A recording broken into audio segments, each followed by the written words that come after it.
Bismillahirrahmanirrahim. Assalamualaikum warahmatullahi wabarakatuh. Kita bertemu lagi di eh, mata kuliah bisnis project. Nah, kali ini kita akan membahas tentang analisis risiko dan mitigasi dalam proyek bisnis. Oke,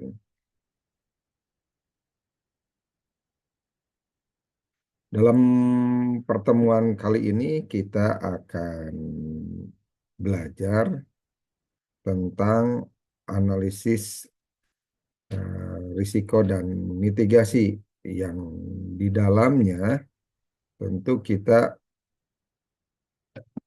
akan mendalami strategi apa saja guna dapat mengidentifikasi ya eh, dan mengelola ketidakpastian dalam proyek bisnis itu sendiri. Ya. Secara umum, tujuan pembelajaran kali ini diorientasikan agar kita sama-sama bisa memahami apa itu konsep resiko dalam proyek bisnis.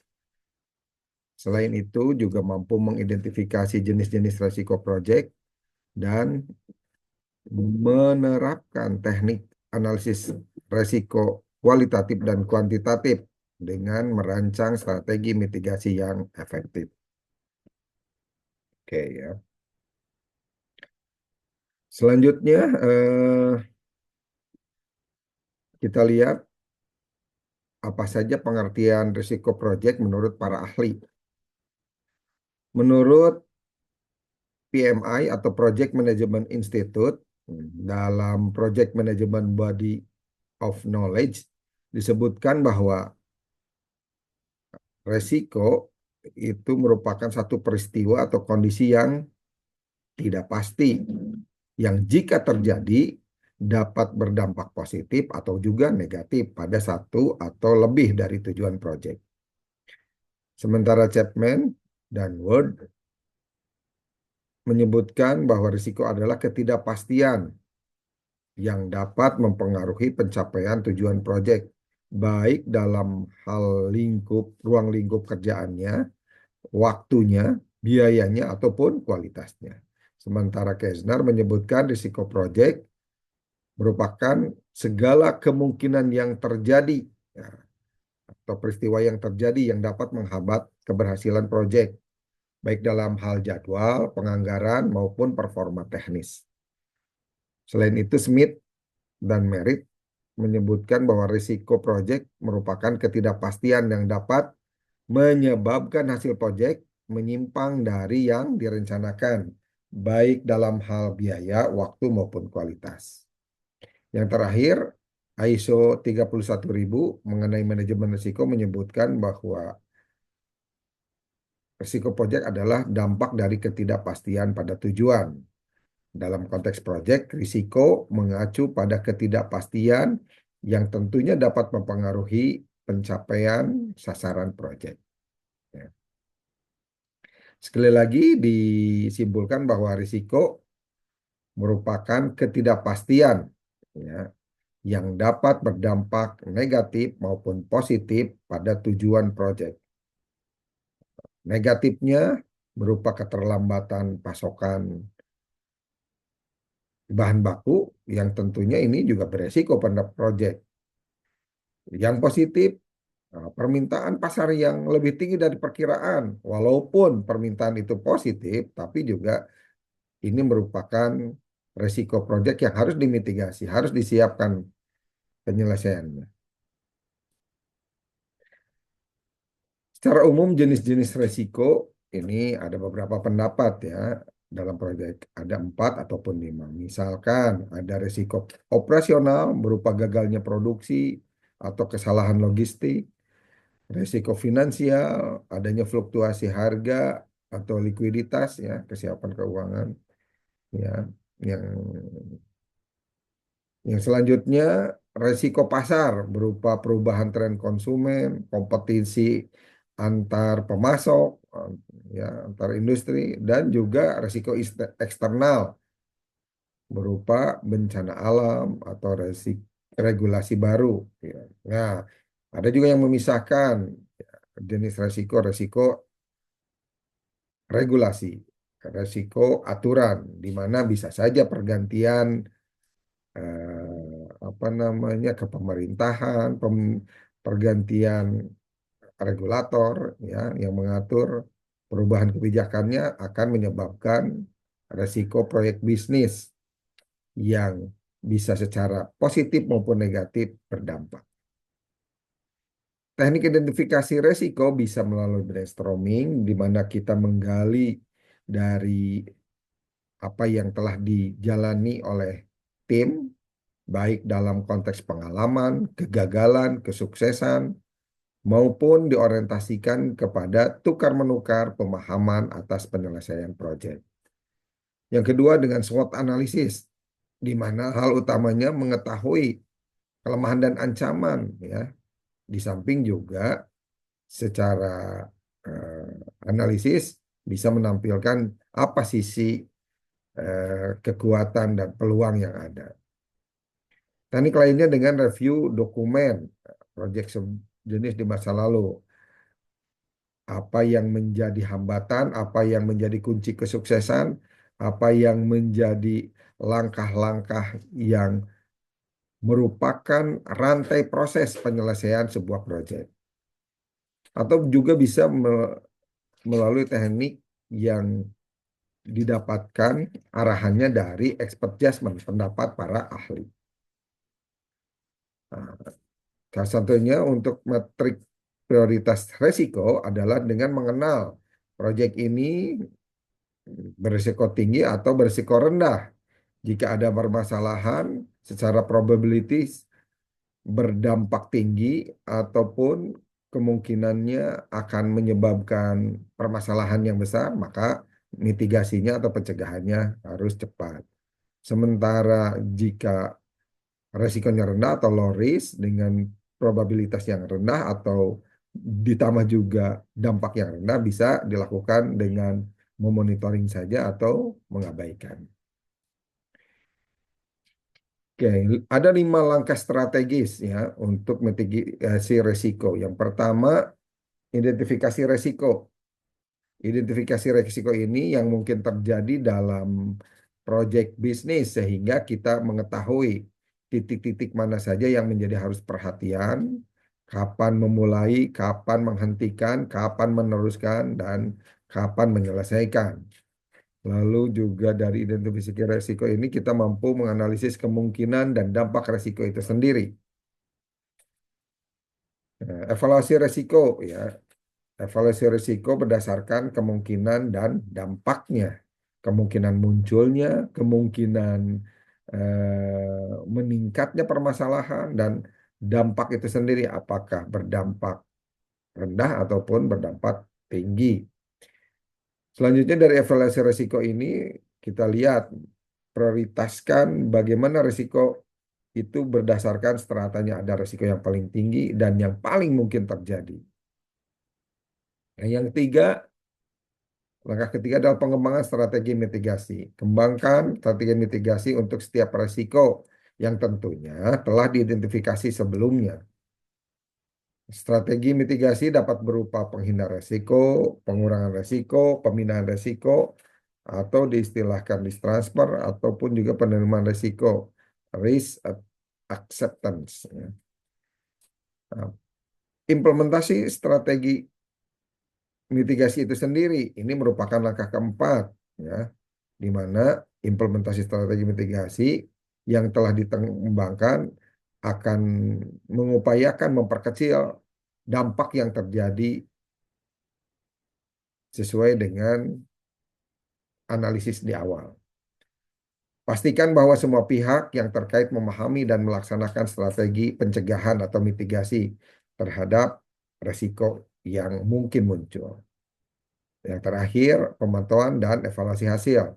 Pantau dan evaluasi efektivitas strategi mitigasi dan lakukan berbagai penyesuaian jika memang diperlukan untuk pencapaian penyelesaian proyek yang lebih pasti. Adapun manfaat strategi mitigasi resiko adalah mengurangi kerugian di mana strategi mitigasi ini dapat mengurangi kerugian yang mungkin terjadi yang tidak terlalu besar jika diketahui atau dicegah lebih awal. Meningkatkan kepercayaan pada pihak-pihak terkait, ya, baik shareholder, stakeholder, maupun regulator.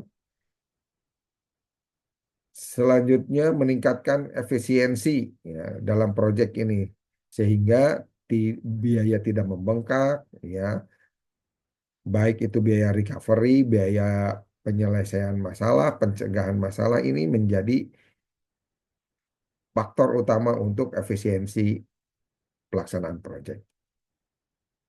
Tadi sebutkan strategi mitigasi ada avoid, transfer, mitigate, ataupun accepted dengan menghindari dan mengubah rencana dengan memindahkan atau mentransfer masalah ke asuransi atau outsourcing dengan mengurangi dampak, misalkan meningkatkan keahlian, pelatihan, dan menerima resiko untuk selanjutnya dirancang menjadi peluang.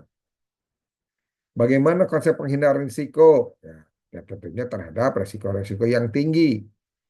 Terhadap resiko-resiko yang lebih rendah mungkin bisa di-maintain ya, atau diupayakan penyelesaiannya lebih cepat.